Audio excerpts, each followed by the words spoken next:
Bismillahirrahmanirrahim and Assalamu alaikum everyone. How are you all? I hope you all are absolutely fine. Welcome to my YouTube channel Learning with Rifa Jahan.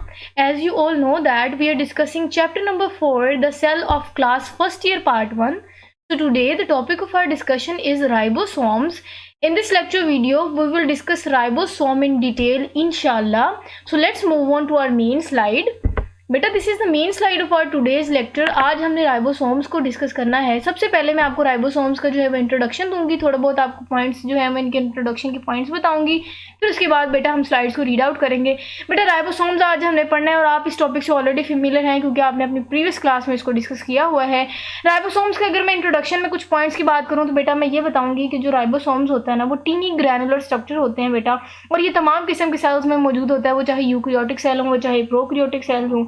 बेटा अगर हम इसकी composition की बात करें तो ribosomes में जो है वो आरएनए और प्रोटीन से मिलके बने होते हैं, ये इनकी कंपोजिशन है। बेटा अगर मैं आपको इसकी अकरेंस की बात करूं तो ये या तो साइटोप्लाज्म में फ्रीली फ्लोट कर रहे होते हैं, साइटोप्लाज्म में स्कैटर्ड होते हैं, या बेटा ये अटैचमेंट शो करते हैं एंडोप्लाज्मिक रेटिकुलम के साथ और उनको रफ अपीयरेंस देते हैं, जिसके बाद वो रफ एंडोप्लाज्मिक रेटिकुलम कहलाते हैं। बेटा उसके बाद अगर मैं इसके स्ट्रक्चर की बात करूं तो बेटा इनके स्ट्रक्चर में दो सब यूनिट्स देखे जाते हैं। पहले सब यूनिट जो बड़ा होता है उनको लार्जर सब यूनिट कहते हैं और दूसरे को हम स्मॉलर सब यूनिट कहते हैं बेटा। अब अगर बेटा मैं इसके साथ साथ आपको इसकी सिंथेसिस की बात करूँ तो बेटा न्यूक्लियोलस जो है वो इसकी सिंथेसिस करवाते हैं राइबोसोम्स की। और इसके साथ साथ अगर मैं आपको इसके फंक्शन की एक इंपॉर्टेंट पॉइंट बताऊँ तो वो ये मैं तब बताऊँगी कि बेटा राइबोसोम्स को प्रोटीन फैक्ट्री भी माना जाता है।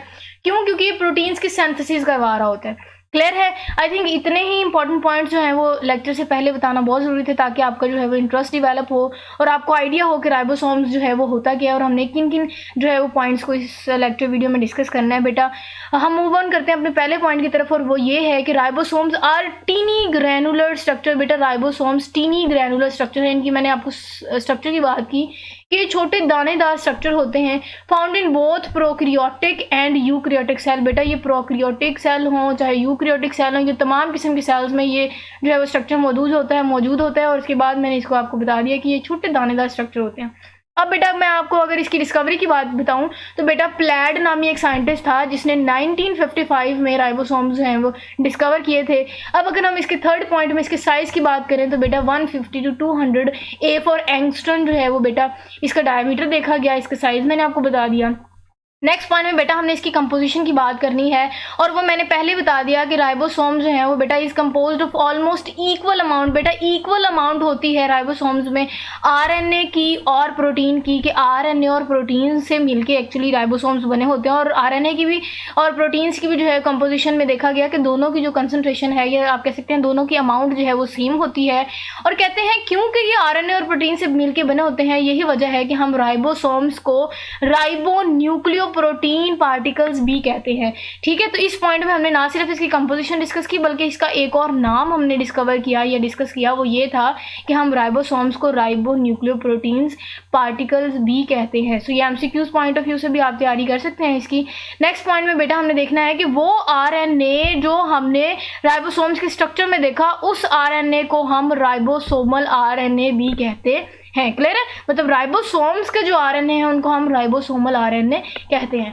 बेटा नेक्स्ट पॉइंट जो है वो उसमें हमने इनकी अकरेंस की बात करनी है, वो ये कि मैंने आपको बता दिया था इंट्रोडक्शन में भी कि ये या तो फ्रीली स्कैटर्ड होते हैं साइटोप्लाज्म में, या फ्रीली फ्लोट कर रहे होते हैं साइटोप्लाज्म में, या बेटा ये अटैचमेंट शो करते हैं रफ एंडोप्लाज्मिक रेटिकुलम के साथ। वो ये कि जब आपको पता है कि स्मूथ एंडोप्लाज्मिक रेटिकुलम ऐसा था जिसमें कोई राइबोसोम्स अटैच नहीं थे, उनकी स्मूथ सरफेस थी, लेकिन जिस एंडोप्लाज्मिक रेटिकुलम के साथ राइबोसोम्स अटैच होते थे उनको रफ अपीयरेंस देते थे, जिसकी वजह से हमने इनको रफ एंडोप्लाज्मिक रेटिकुलम का नाम दिया था। यही वजह है कि हमने देख लिया कि या तो ये साइटोप्लाज्म में मौजूद होते हैं या ये जो ऑर्गेनेली होती है वो एंडोप्लाज्मिक रेटिकुलम के साथ अटैच होती हैं। क्लियर हो गया बेटा? आई थिंक आपको ये स्लाइड बहुत अच्छे से क्लियर हो गई होगी। हम मूव ऑन करते हैं अपनी नेक्स्ट स्लाइड के साथ और वो ये कि बेटा हमने इसमें देखना है कुछ इसके स्ट्रक्चर ही देखेंगे और इसके अलावा कुछ बातें हैं जो बताने वाली हैं इस स्लाइड में, मैं आपको बताती हूँ। सबसे पहले पहला पॉइंट रीड करते हैं, वो ये कि the ribosomes are attached to messenger RNA through small sub unit. बेटा आप सब यूनिट्स को समझे, सबसे पहले आप स्ट्रक्चर देख सकते हैं, ये राइबोसोम्स का स्ट्रक्चर है। बेटा ये जो रेड पार्ट है इसको हम लार्जर सब यूनिट कहते हैं। ठीक है, इसको लार्जर सब यूनिट कहते हैं और जो छोटा पार्ट आप नीचे देख सकते हैं सकते हैं पर्पलिश, उसको हम स्मॉलर सब यूनिट कहते हैं। बेटा ये 60s है और इसको हम 40s कहते हैं। अब ये s क्या है और ये 80s क्या है, वो सारी बातें जो है मैंने आपको बतानी है।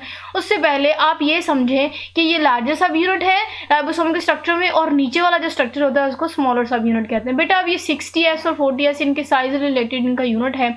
अब आप कह सकते हैं कि ये टोटल 80s क्यों लिखा है, तो बेटा ये जो मैं कुछ एरिया आपके साथ हाईलाइट करके बता रही हूँ, तो ये जो आप एरिया देख सकते हैं ये इनका ऐसा पार्ट है बेटा इन दोनों सब यूनिट्स का जो आपस में अटैच है और हाइड हो गया है, आपस में अटैच है और छुप गया है, लेकिन जो विजिबल पार्ट है वो हमें जो नज़र आ रहा है वो 80s है, बाकी जो है वो आपस में अटैच है तो हाइड हो गया। ये वजह है कि इसको हम टोटल 80s कहते हैं। क्लियर हो गया। अब हम आते हैं अपने पॉइंट्स की तरफ, और ये कि each eukaryotic ribosome consist of सब यूनिट्स। मैंने आपको बता दिया कि 2 सब यूनिट्स होते हैं, एक सब यूनिट को हम लार्जर सब यूनिट कहते हैं, आपने स्ट्रक्चर में भी देख लिया, आपकी जो वो इमेजिनेशन में आपकी पिक्चर भी ड्रॉ होगी और दूसरा को हम स्मॉलर सब यूनिट कहते हैं। बेटा जो larger sub unit of ribosome sediments at 60s S4 वो कहते हैं स्वेडबर्ग जो है वो साइंटिस्ट है जिसको स्वेडबर्ग यूनिट भी कहते हैं, used in ultra centrifugation technique. बेटा आप इस पॉइंट में कुछ चीज़ें समझने वाली हैं, वो ये कि अब जब 60s हमने बात की, S क्या है, वो कहते हैं एस हम या तो सेडिमेंट्स के लिए ऐसे कंसीडर करते हैं, या साइंटिस्ट था जिसने इस टेक्निक के थ्रू हमें ये स्ट्रक्चर दिया जिसका नाम स्वेडबर्ग था, इसी वजह से हमने इसको एस का नाम दिया। अब एस वाली जो है वो आपको यूनिट समझ आ गई कि एक नाम साइंटिस्ट था, साइंटिस्ट के नाम पे डिस्कवर किया। अब बात आती है सेंट्रीफ्यूगल अल्ट्रा सेंट्रीफ्यूगेशन टेक्निक क्या होती है और ये साइंटिस्ट का क्या काम था और उसने कैसे जो है वो राइबोसोम्स के ये दोनों सब यूनिट जो है वो हमें बताए। बेटा अल्ट्रा सेंट्रीफ्यूगेशन टेक्निक को समझें, ये ऐसी टेक्निक होती है जिसमें हम सेपरेशन करवाते हैं on the basis of centrifugal force created by, आप कह सकते हैं रैपिड रोटेशन। कहने का मतलब है कि इस साइंटिस्ट ने क्या किया बेटा, स्वेडबर्ग ने एक टेस्ट ट्यूब ली, उस टेस्ट ट्यूब में उन्होंने राइबोसोम्स जो है वो ऐड किए, उसके बाद उन्होंने उस टेस्ट ट्यूब को बहुत रैपिडली रोटेट करवाया। जब उसने रैपिडली रोटेट करवाया तो उन्होंने देखा कि जो है वो आप कह सकते हैं सेडिमेंट्स बने, सेडिमेंटेशन रेट उसने देखा, उसने ये देखा कि जो वजनी है जो हैवी साइज में था वो जो है कब सेटल डाउन हो रहा है, या जो छोटा स्मॉलर ये सब यूनिट है वो कब सेटल डाउन होता है। तो उसने क्या किया, उसने सेडिमेंटेशन रेट देखा उसका जो सेटल हो रही थी, जब उसने उसको रैपिडली शेक किया तो उसके बाद जब ये सेडिमेंट्स नीचे बैठ रहे थे तो उसने उनकी सेंट्रीफ्यूगेशन आप कह सकते हैं सेंट्रीफ्यूगल फोर्स देखी, और उसने देखा कि जो सेडिमेंटेशन रेट था वो क्या है, उसके अकॉर्डिंग इन्होंने हमें यूनिट्स डिस्कवर किए। उन्होंने कहा कि जी राइबोसोम जो है वो 2 सब यूनिट पे जो है वो मुश्तमिल है, एक को हमने लार्जर कह दिया, दूसरे को उसने स्मॉलर कह दिया, और वो सेंट्रीफ्यूगेशन टेक्निक के थ्रू उन्होंने सेडिमेंटेशन रेट और सेंट्रीफ्यूगल फोर्स को देखते हुए उन्होंने हमें ये स्ट्रक्चर डिस्कवर किया। आई थिंक आपको बहुत अच्छे से सारे का सारा स्वेडबर्ग का वर्क समझ आ गया होगा, और उसके बाद आपको ये यूनिट समझ आ गया होगा। स्मॉलर यूनिट ऑफ राइबोसोम्स जो है वो सेडिमेंट्स एट 60s, उसने देखा कि वो सेडिमेंट्स जब नीचे बैठे वो 60s पे हुए। उसके बाद 2 sub units are attach with each other form 80 particles. मैंने आपको बता दिया कि जो 80s पार्टिकल्स है मैंने आपको बता दी क्यों, क्योंकि उनका जो अटैचमेंट वाला पोर्शन है वो हाइड हो गया, और जो दूसरा है वो उन्होंने 80s का पार्टिकल्स हमें दे दिया, यूनिट दे दिया। उसके बाद लास्ट पॉइंट है स्लाइड का, वो ये है कि the attachment is controlled by the presence of magnesium ion. बेटा ये मैं आपको अगर बहुत ही फनी और इंटरेस्टिंग सी बात बताऊं तो बेटा जब मियाँ बीवी में लड़ाई होती है या आप कह सकते हैं उनमें जब सुलह करवानी होती है तो कोई तीसरा बंदा इन्वॉल्व होता है ना, तो इसीलिए इनका जो ये दोनों पार्ट्स हैं जो इनके लार्जर और स्मॉलर सब यूनिट्स हैं, बेटा जब मैसेंजर आरएनए की चेन आ रही होती है ना, तो मैसेंजर आरएनए जब मैसेज लेके आ रहा होता है राइबोसोम्स ने फिर उसको रीड आउट करके जब प्रोटीन बनानी होती है, तो बेटा जब वो अटैचमेंट शो कर रही होती है ना, तो स्मॉलर सब यूनिट हमने पहले डिस्कस किया कि स्मॉलर जो राइबोसोमल सब यूनिट है वो पहले अटैच होता है, तो जो लार्जर सब यूनिट है उसको अटैचमेंट करवाने के लिए फिर मैग्नीशियम आयन जो है वो हेल्प आउट करता है और उनकी वो सुलह करवाता है, या आप कह सकते हैं अटैचमेंट करवाता है। क्लियर हो गया। आई थिंक आपको ये स्लाइड भी बहुत अच्छे से समझ आ गई होगी। मूव ऑन करते हैं हम अपनी नेक्स्ट स्लाइड में, और वहाँ हमने देखना है इसका स्ट्रक्चर बहुत अच्छे से आपको समझ आ जाएगी। जब मैंने पीछे एक बात बताई थी बेटा ये मैसेंजर आरएनए है, ये देखें मैसेंजर आरएनए है, कोडोन्स है उसमें। अब राइबोसोम्स ने क्या करना है, अटैचमेंट शो करनी है। बेटा ये जो इसका स्मॉलर सब यूनिट है वो पहले अटैच होगा। अब लार्जर सब यूनिट को अटैच करवाने के लिए हमने कह दिया कि मैग्नीशियम आयन जो है वो अपना रोल प्ले करेगा। उसके बाद जो है राइबोसोम्स ने क्या करना है बेटा, राइबोसोम्स ने मैसेंजर आरएनए का इस कोड को रीड आउट करना है कि वो क्या मैसेज लेके आया। उस मैसेज को रीड आउट करने के बाद राइबोसोम्स क्या करता है, उस मैसेज के साथ साथ उसको रीड आउट करने के बाद उसके अकॉर्डिंग जो अमाइनो एसिड्स होंगे वो उसको अटैच करवाता जाएगा और एक अमाइनो एसिड चेन बनाता जाएगा। इसी तरह जो है वो अमाइनो एसिड जब मिलेंगे तो प्रोटीन्स की जो है वो आपको पता है फॉर्मेशन हो जाएगी या पॉलीपेप्टाइड चेन बनेगी। यही तो काम था बेटा राइबोसोम्स का, प्रोटीन बनाना। और वो देखें आप स्ट्रक्चर में भी आपको क्लियर हो गया होगा, आपको राइबोसोम्स का स्ट्रक्चर और सारी की सारी वर्किंग भी एक्चुअली जो है वो पिक्चर से क्लियर हो गई होगी। आई होप आपको इसमें वर्किंग भी थोड़ी बहुत समझ आ गई होगी और इसका स्ट्रक्चर भी क्लियर हो गया होगा। मूव ऑन करते हैं हम अपनी लास्ट स्लाइड की तरफ, और वो ये है कि हमने इसमें देखना है सिंथेसिस कैसे होती है और कुछ पॉलीसोम का स्ट्रक्चर देखना है और फिर हमने इसका एक फंक्शन जो है वो देखना है। बेटा इसमें पॉइंट पहला रीड आउट करते हैं कि कहते हैं factory for the production of ribosomes is nucleolus. बेटा हमने कहा सिंथेसिस वाले पॉइंट में मैंने आपको बताया था कि राइबोसोम्स की सिंथेसिस न्यूक्लियोलस करवा रहा होता है। अब बात यहाँ समझने वाली ये आती है कि न्यूक्लियोलस होता क्या है। हमने कहा कि जो राइबोसोम्स हैं उनकी प्रोडक्शन करवा रहा होता है न्यूक्लियोलस। अब आप न्यूक्लियोलस समझे हो, उसके लिए मैंने आपकी हेल्प के लिए, आपकी मदद के लिए मैंने यहाँ डायग्राम जो है वो ऐड किया ताकि आपको न्यूक्लियोलस समझ भी आ जाए, आपके दिमाग में स्केच भी है जो वो बन जाए ताकि आपको क्लियर हो जाए, आपके कॉन्सेप्ट्स क्लियर हो जाए।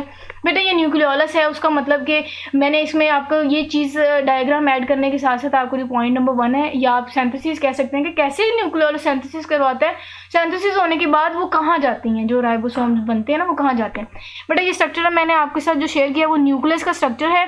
क्लियर है, ये सारा का सारा न्यूक्लियस का स्ट्रक्चर है। न्यूक्लियस के स्ट्रक्चर के अंदर बेटा न्यूक्लियस के अंदर एक डेंस स्मॉल आप कह सकते हैं कि स्ट्रक्चर होता है, जो स्फेरिकल स्ट्रक्चर आप देख सकते हैं कि डेंस स्मॉल स्फेरिकल स्ट्रक्चर, उसको हम न्यूक्लियोलस कहते हैं। और ये जो न्यूक्लियोलस है ना, ये पिंकिश सा जो पार्ट है, उसी ने एक्चुअली राइबोसोम्स की सिंथेसिस करवानी होती है। उसके बाद ये आप देख सकते हैं क्रोमेटिन है, न्यूक्लियस के जो है अदर स्ट्रक्चर बता रही हूँ, ये न्यूक्लियर पोर है और न्यूक्लियर पोर के बाद ये न्यूक्लियर एनवेलप या इसको आप न्यूक्लियर मेम्ब्रेन भी कहते हैं।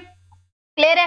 अब बेटा पहला पॉइंट आप दोबारा आ जाएं उधर, कहते हैं कि factory for the production of ribosome is nucleolus. ये न्यूक्लियोलस जो है ना वो प्रोडक्शन करवा रहा है राइबोसोम्स बन के। अब राइबोसोम्स ने बन के उसने जाना कहाँ है, अब कहते हैं nucleolus of nucleus from where they are transported to cytoplasm. अब उन्होंने यहाँ बन गए, यहाँ प्रोडक्शन होने के बाद उन्होंने साइटोप्लाज्म में उसको भेजना, और वो कैसे भेजेंगे साइटोप्लाज्म में, वाया थ्रू न्यूक्लियर पोर्स और ऑफ न्यूक्लियर मेम्ब्रेन। या न्यूक्लियर मेम्ब्रेन के ऊपर जो पोर्स आप देख सकते हैं, राइबोसोम्स यहाँ बनने के बाद न्यूक्लियोलस जो है वो न्यूक्लियस के बाहर जो है उसको भेजेगा साइटोप्लाज्म में, और वो बाहर जाने के लिए न्यूक्लियर पोर से होते हुए बाहर जाएंगे।